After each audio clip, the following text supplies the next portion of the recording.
Baik pemirsa TVR Parlemen dimanapun Anda berada, saat ini saya sudah bersama dengan salah satu anggota Komisi 9 DPR RI yaitu Bapak Darul Siska dari fraksi Partai Golkar untuk daerah pemilihan Sumatera Barat 1.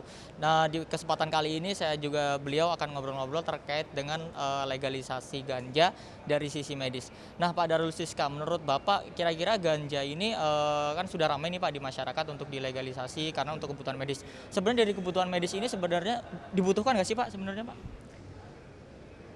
Kita ini kaya sekali akan kekayaan flora dan fauna. Di dalam Al-Quran disebutkan dalam kitab suci bahwa tidak ada sesuatu pun yang diciptakan oleh Allah di bumi ini yang tidak ada manfaatnya.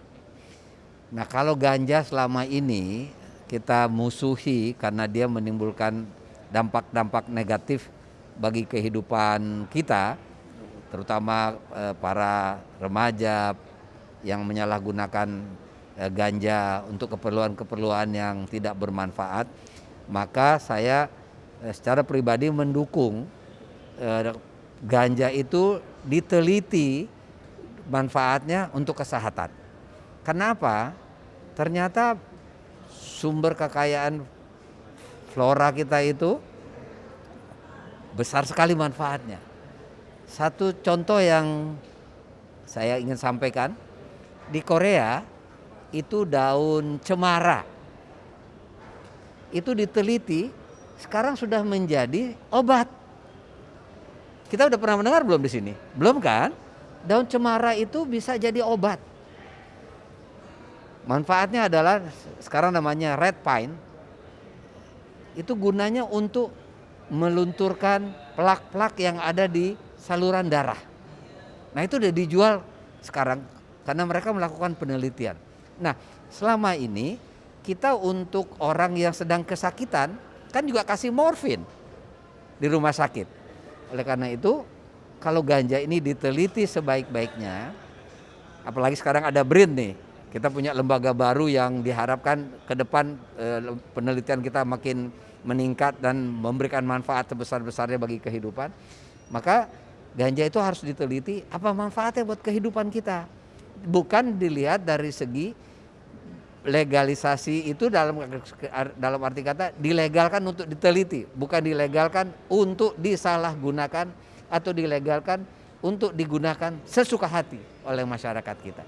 Jadi saya kira perlu ditegaskan ke masyarakat bahwa legalisasi ganja itu adalah dilegalkan untuk dilakukan penelitian dalam rangka pemanfaatannya untuk kesehatan kita. Pak Darul Siska, terkait itu Pak, berarti kan ke depan berarti maksudnya setelah diteliti itu berarti perlu ditentukan kadar-kadar misalkan yang dari ganja itu seberapa untuk bisa misalkan dikonsumsi untuk medis dan sebagainya itu Pak? Ya, tentu setiap penelitian untuk kesehatan pasti diteliti, kemudian harus ada uji klinisnya. Uji klinis tahap 1, tahap 2, tahap 3 semua. Kayak kita bikin vaksin aja. Ada penemuan-penemuan baru, pasti diuji klinis.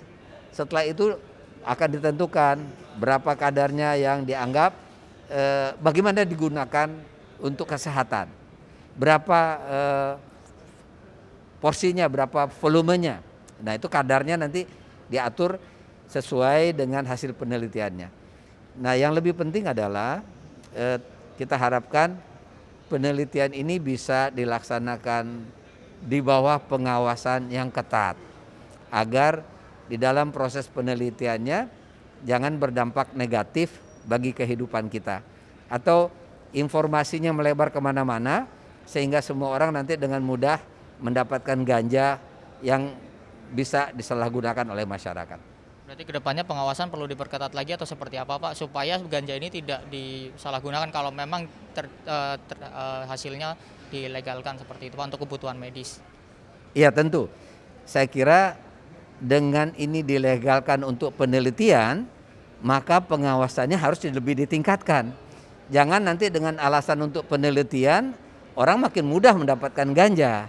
Jadi betul-betul ini untuk penelitian. Yang menelitinya siapa? Penelitiannya di mana? Siapa yang bertanggung jawab terhadap penelitian itu? Kalau tidak nanti dengan mudah orang mengatakan saya butuh ganja, saya memiliki ganja, saya mempunyai cadangan ganja karena ini untuk penelitian. Padahal itu bukan untuk penelitian. Jadi pengawasannya harus semakin ditingkatkan. Terima kasih Pak Darul Siska atas waktunya. Ya, baik pemirsa TVR Parlemen, itulah bincang-bincang saya dengan salah satu anggota Komisi 9 DPR RI, Bapak Darul Siska. Sekian dari saya, kembali ke studio.